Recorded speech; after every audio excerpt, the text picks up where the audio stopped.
Okay, folks. Hope everybody is doing well, and it's just a nice treat to be here with you on a Saturday morning, my time zone at least, Saturday evening for some of you. Um, so thanks for continuing to join in with these meditation classes.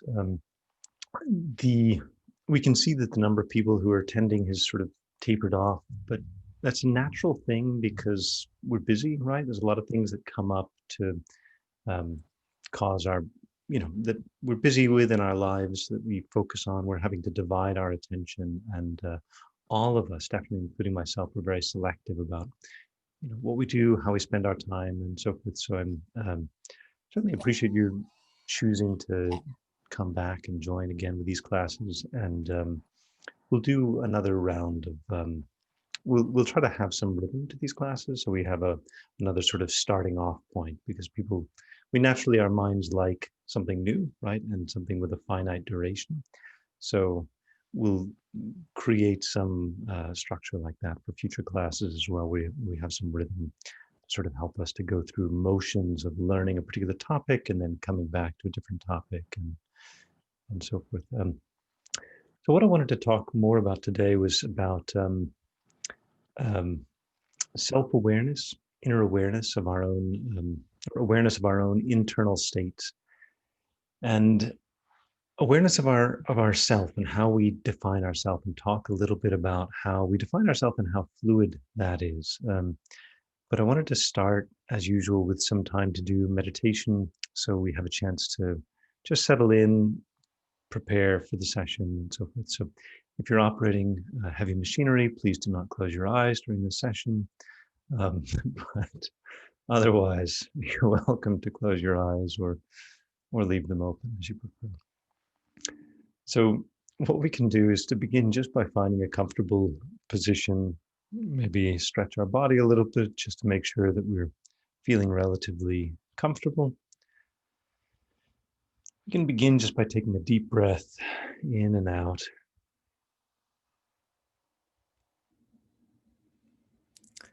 And then another breath, and this time focusing on relaxation, just relaxing.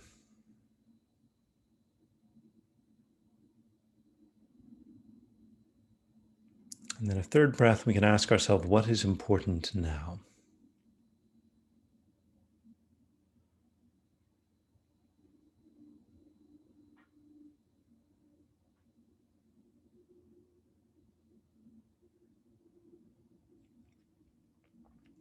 Let me just ask, how are we feeling now after that 1 minute of just doing 3 breaths? Is there even a small change?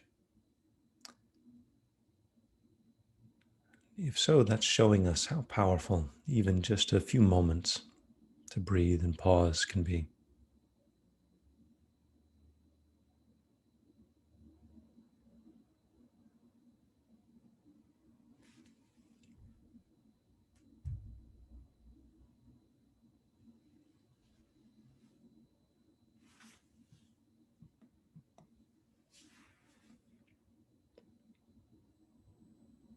And we can become aware of our surroundings, the room around us, the space around us, where we're sitting.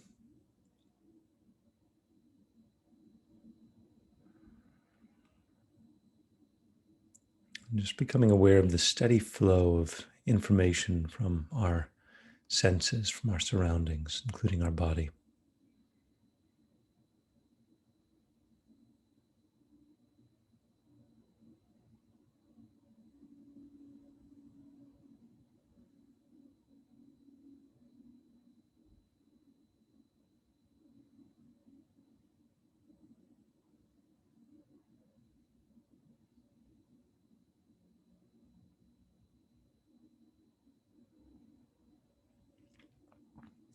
And we can pay more attention to the feelings inside our body. How are we feeling? What are the sensations?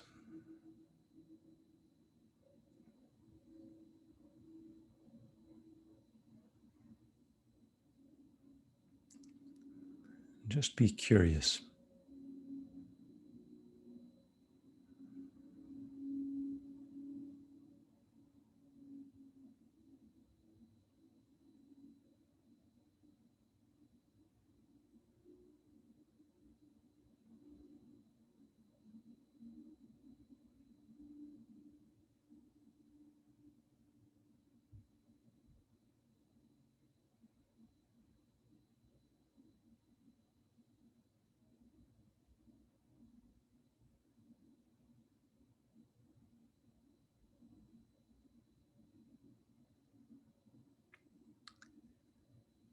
Within our body, we can feel the movement of our breath. Just a natural, steady movement. It's happening all the time, but now we can become aware of it.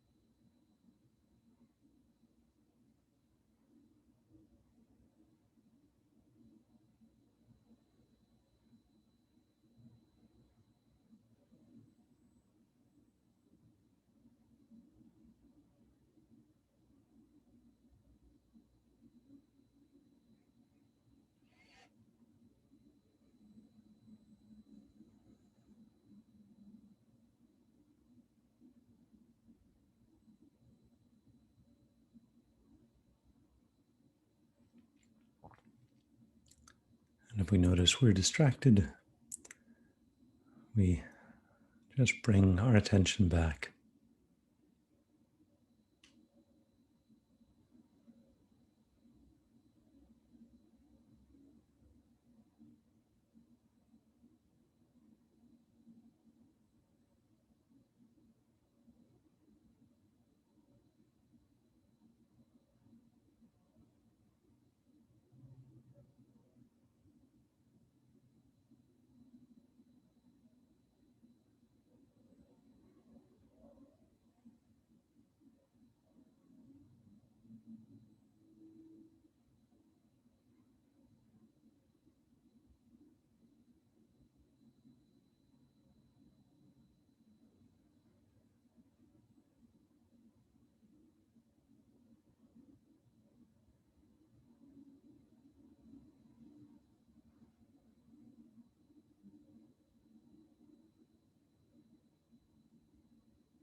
And then we can ask ourselves, what is our intention for our time here? What kinds of shifts or patterns or seeds can we lay down in our minds through this brief time that can help in the rest of our life and help to bring about beneficial results for ourselves and others?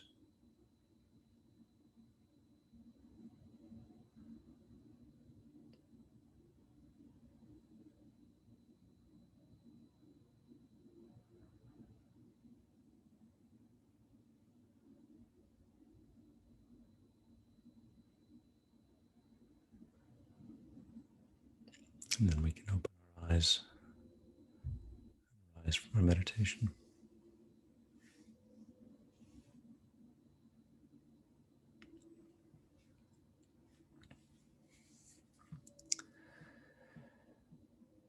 Okay.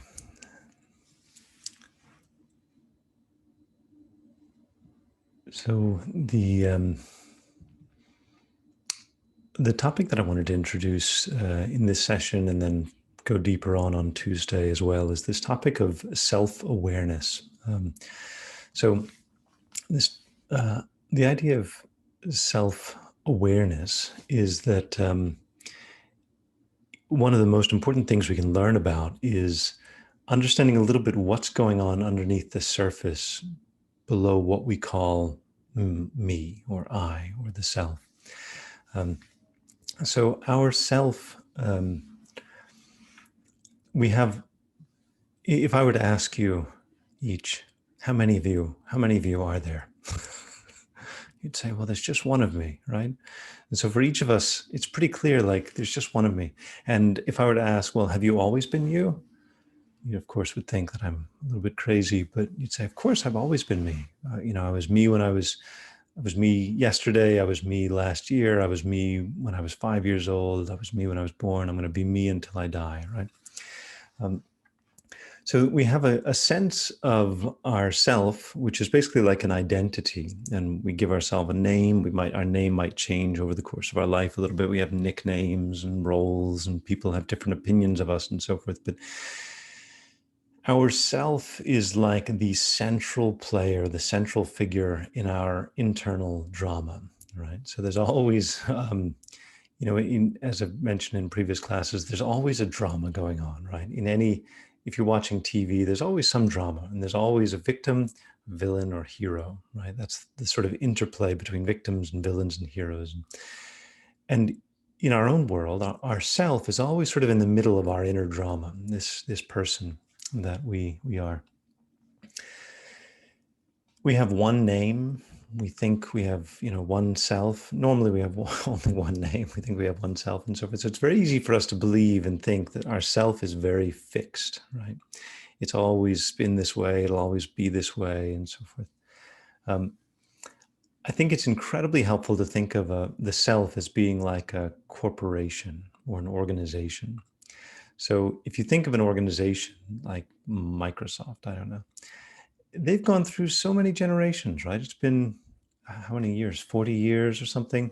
The people have all changed, right? Bill Gates doesn't work there anymore. All the people have changed. The products that they're making have changed. The processes that they're using have changed. Their logo has changed. Their customers have changed. Everything's changed. It's a completely different company, right? But the name's still the same. So it's still like, oh, okay, we're still Microsoft, and so the lawyers are satisfied that it's the same entity. So ourself, right? Our ideas have changed completely over the course of our life. When I was 5 years old, I was mostly interested in Legos. I don't think about Legos these days.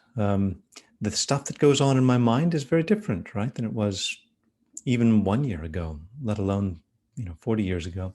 And the stuff, I remember reading a book, it was Deepak Chopra back decades ago, right, about how our body changes so dramatically on an atomic level, right, moment by moment.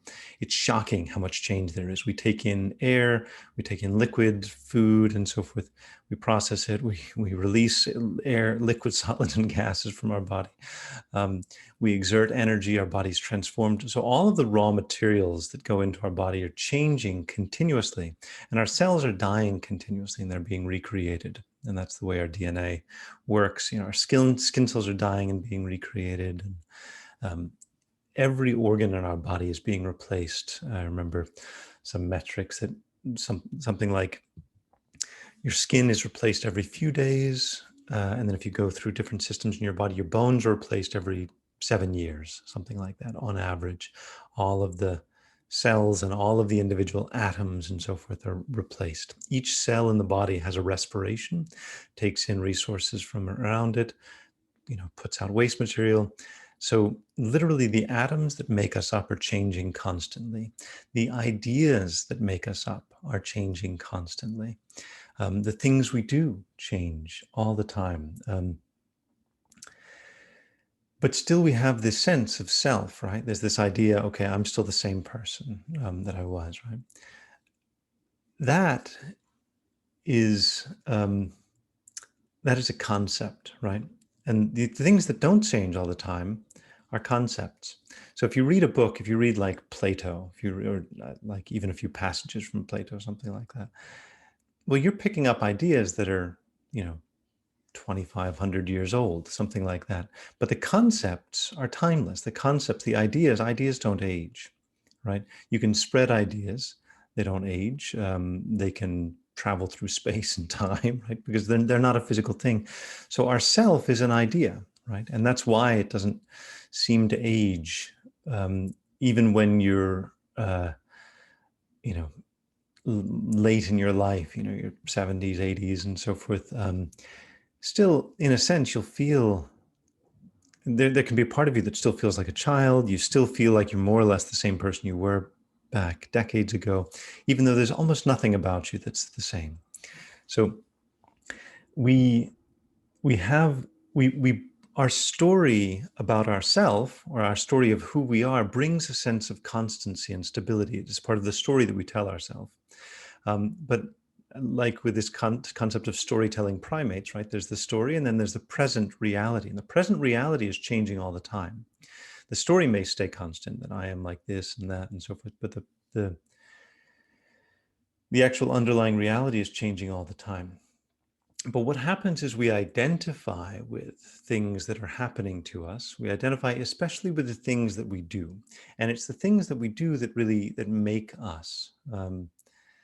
So if I, and that's why we are kind of a different person in different contexts, right? So are you a different person at work than you are when you're with your friends? Probably, kind of, Are you a different person when you're with your dog, right? Or your pets, right? Are you a different person when you're, stressed and afraid? Are you a different person when you're exercising, right? Like, we actually have these different, this is a good one. Are you a different person when you're with your parents? There's this phenomenon where if you ever have occasion to move back in with your parents, like, there's this tendency to revert back, to regress back to the way you were when you last lived with your parents, right? Your parents, that sort of, these dynamics, they shape how we see ourselves and how other people see us. So we're different people at different circumstances, depending on what we're doing, right? And if I were to ask, are you a generous person? I think we all like to see ourselves as a generous person. And can we think of any examples that would indicate that we are generous people? Well, maybe we're generous with our time, right? Maybe we're generous with offering a smile or trying to be friendly.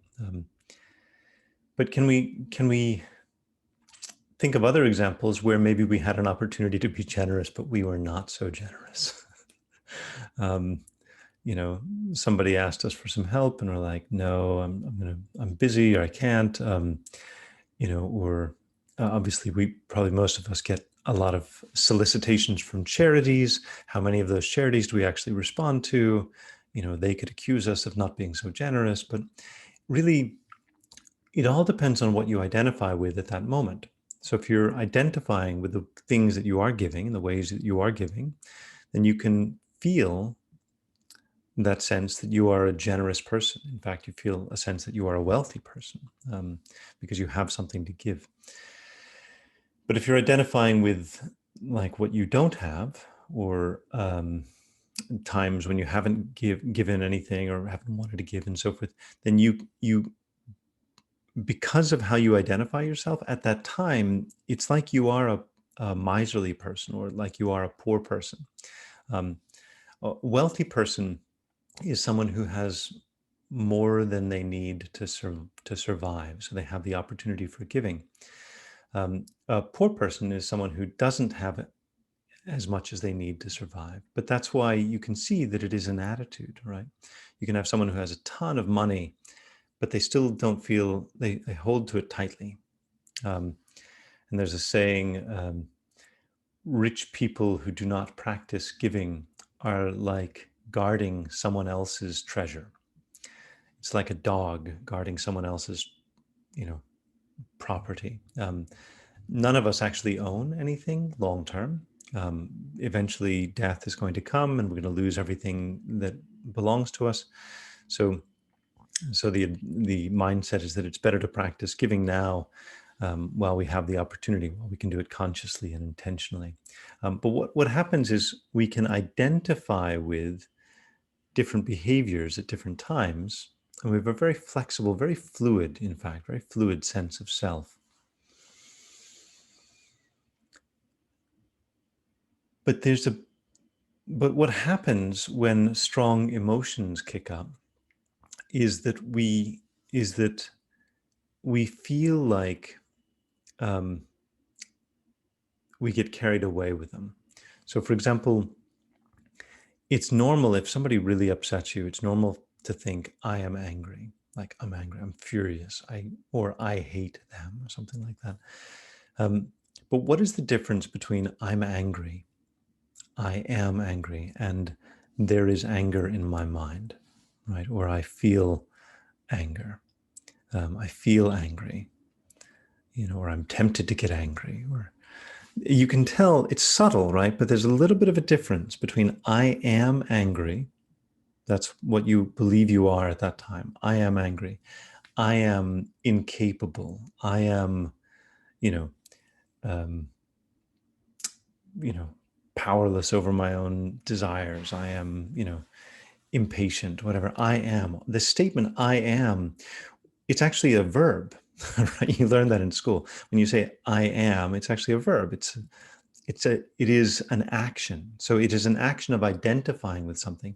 Is very, very different from just thinking, okay, I'm feeling angry, or there is anger in my mind, or there is craving in my mind, or there is fear in my mind. There is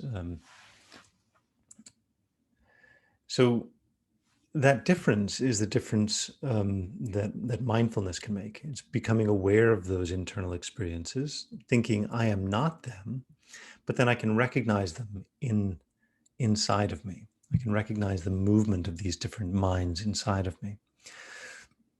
And that is what we call self-awareness, that you don't just have a self, but you actually look below the surface, right? You look below the label of self, and you think, what makes up that self? Like, what are the different components that are coming into that? And that's the foundation for self-control or self-management. It's the foundation for being able to decide what you're going to identify with, and to stop identifying with things that are not helpful, and to start identifying with patterns and habits that are helpful. So, for example, instead of thinking I'm terrified, you can think, I'm experiencing some fear, right? Or I'm experiencing very strong fear in the case of terrified. But there's a little bit of a difference, right? There's a little bit of a distance. If I am experiencing very strong fear, I am not identified with that fear at that time. I'm watching it. I'm aware of it. It's just enough distance. It's just enough separation between ourselves and the internal emotion, the internal feeling, that it opens the door gradually to control that and to say, okay, well, I'm also confident in other parts of my life at other times in my life, and I can still summon up that confidence. I can still identify with that confidence. I can still choose to not follow the terror, and instead follow my confidence, follow my strength, generosity, or whatever good qualities you want to identify with.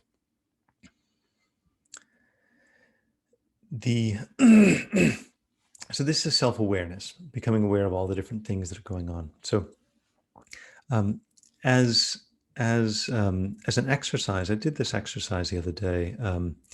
We're gonna do an exercise, and we're gonna try to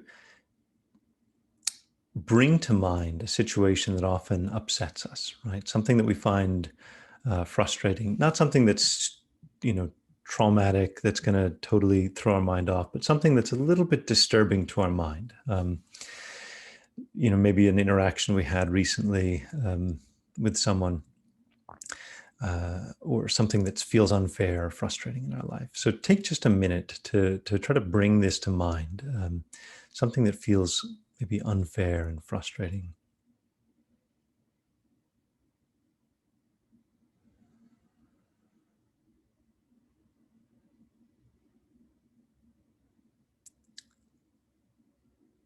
And then you can ask yourself, can I feel this in my body? If I'm having some emotional reaction, can I feel this in my body someplace? Is there somewhere in my body that I can feel this?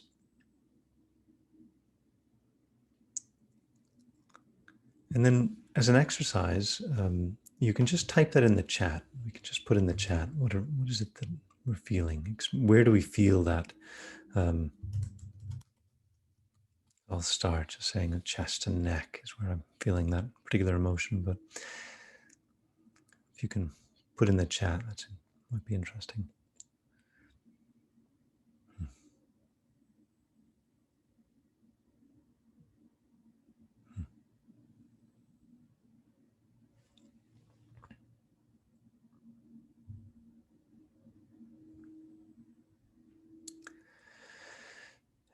When I did this exercise with a group recently, there was 170 people on the call, and it was just a very, very fast flow of messages in the chat. It was kind of amazing to see everybody's messages come through.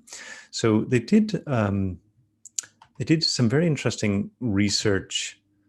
I think it was a Finnish researcher, Numan Ma, about where people feel different emotions in their body, and they had people recall difficult situations or strong emotions, positive or negative, identify where they felt them in their body, and then they aggregated that over many people over a long period of time, and they came up with this map, like a heat map of where different emotions are registered in different parts of the body. And I found this amazing and quite fascinating when I saw this.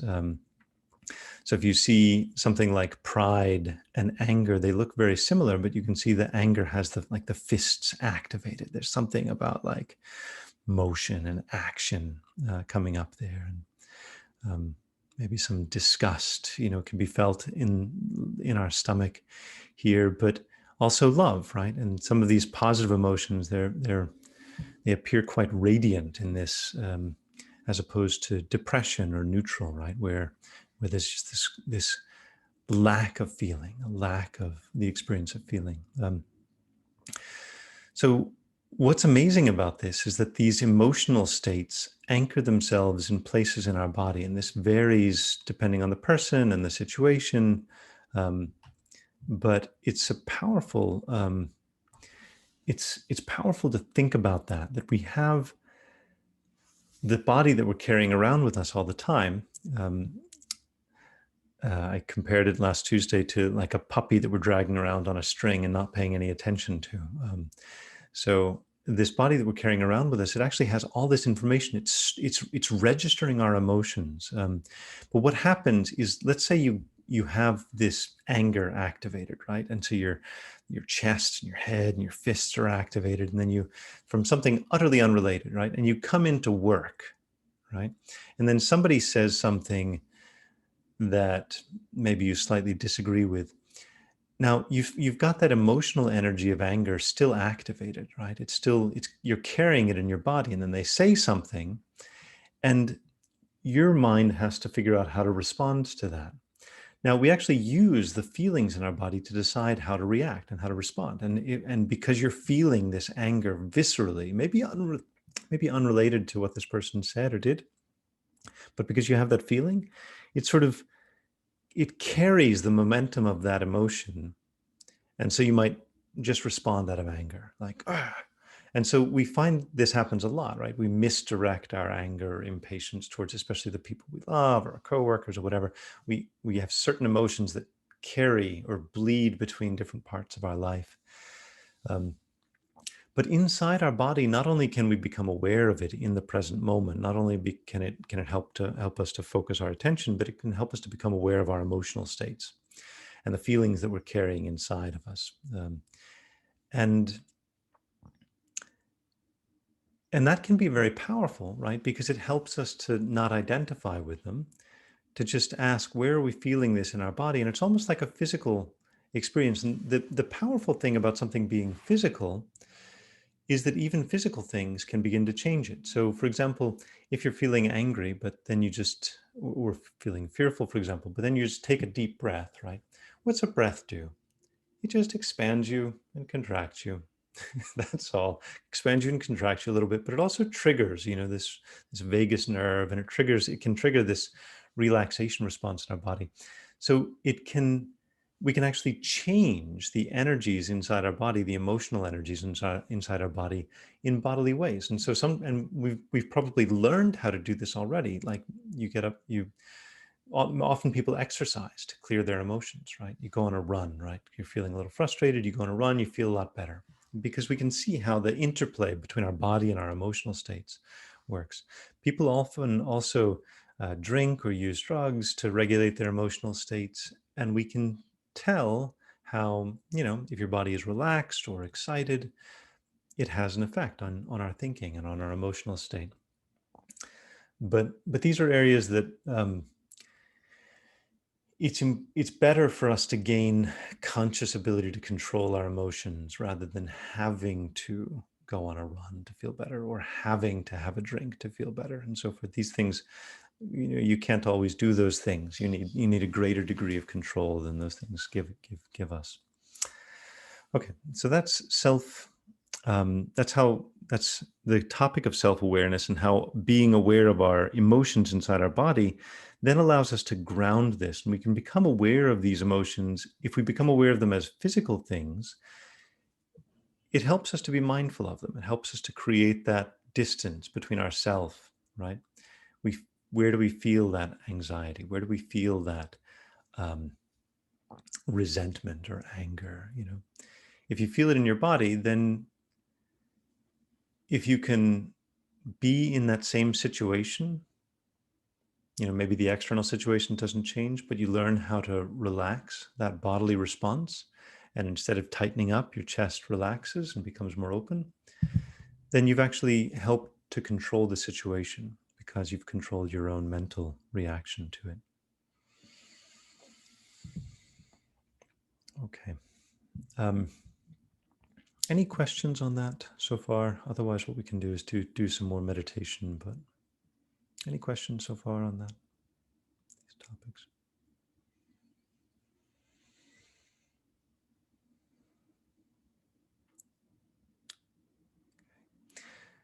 So what we can do now is spend a little bit more time on that brief exercise that I introduced before, of bringing to mind some situation that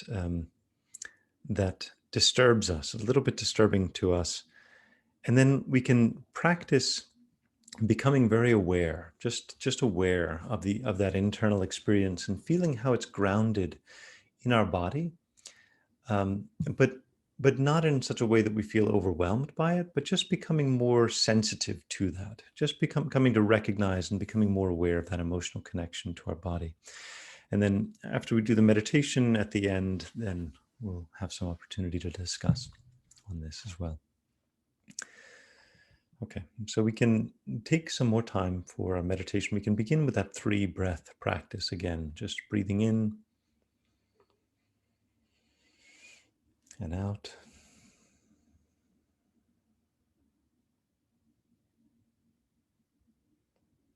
And then breathing in and out to relax.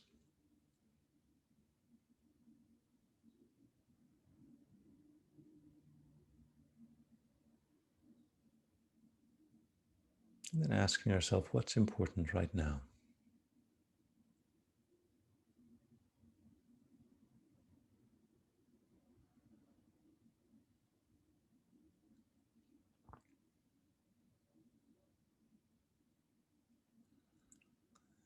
And with our mind in a relatively peaceful state, we can gently bring to mind some situation that we find unfair or disturbing, some recent interaction.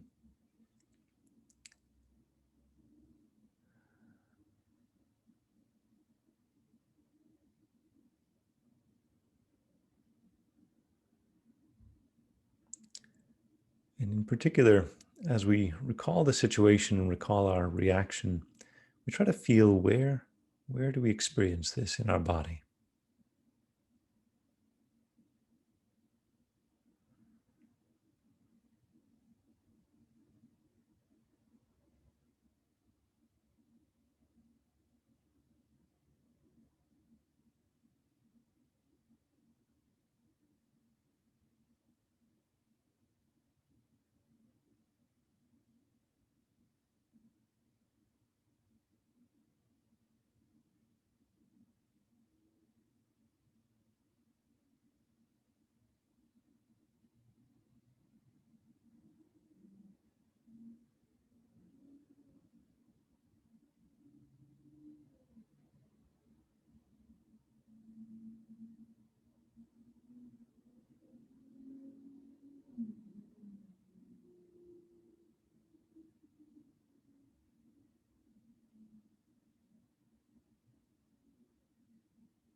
And if we find ourselves distracted, perhaps by the situation, we keep grounding ourselves in where are we feeling this? It may move through our body, it may change, but try to become aware of the feelings or the emotion in our body.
Then we can send ourselves some kindness. We can feel a sense of kindness towards ourselves, just as if we were comforting a friend.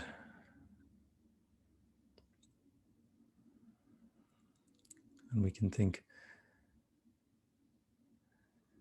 how would I like to feel in this situation?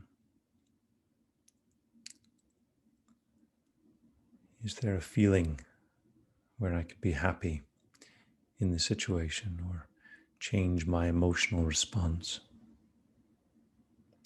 Or just, even without changing, just accepting our emotional response, but with a mind of kindness.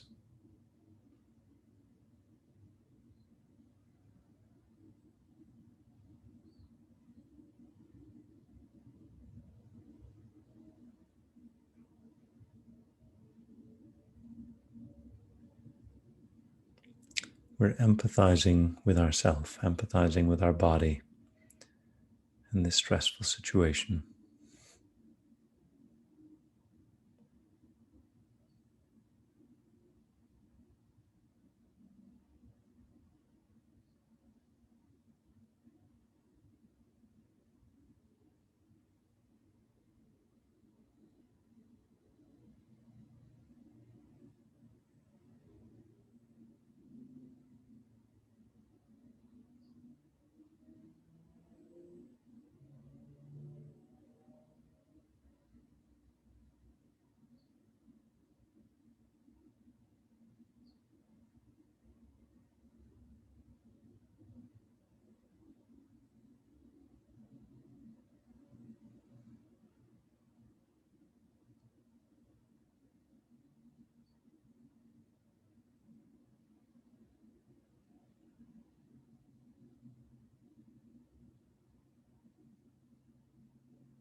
If our mind wanders off, we just return to feeling, to recalling the situation,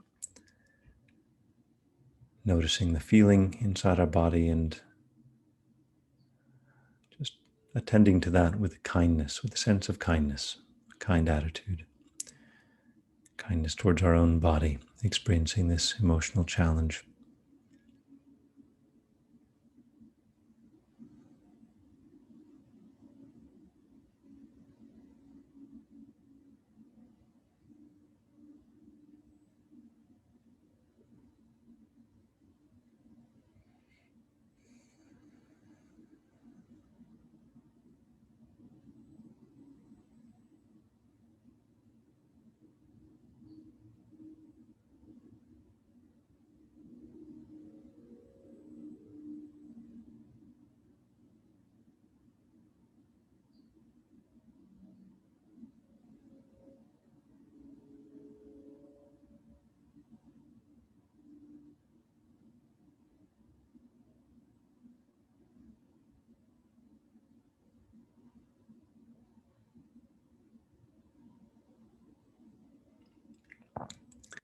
And then we can conclude by thinking, even through the short time we spent here, through our actions of learning and focusing inwardly, working with our mind, we have shifted the direction of our life, shifted the direction of our thinking, even in small ways.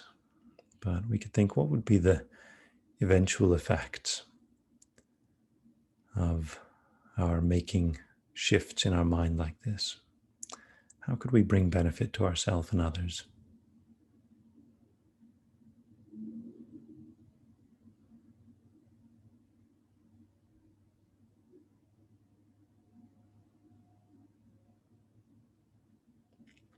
And then we can open our eyes and arise from our meditation.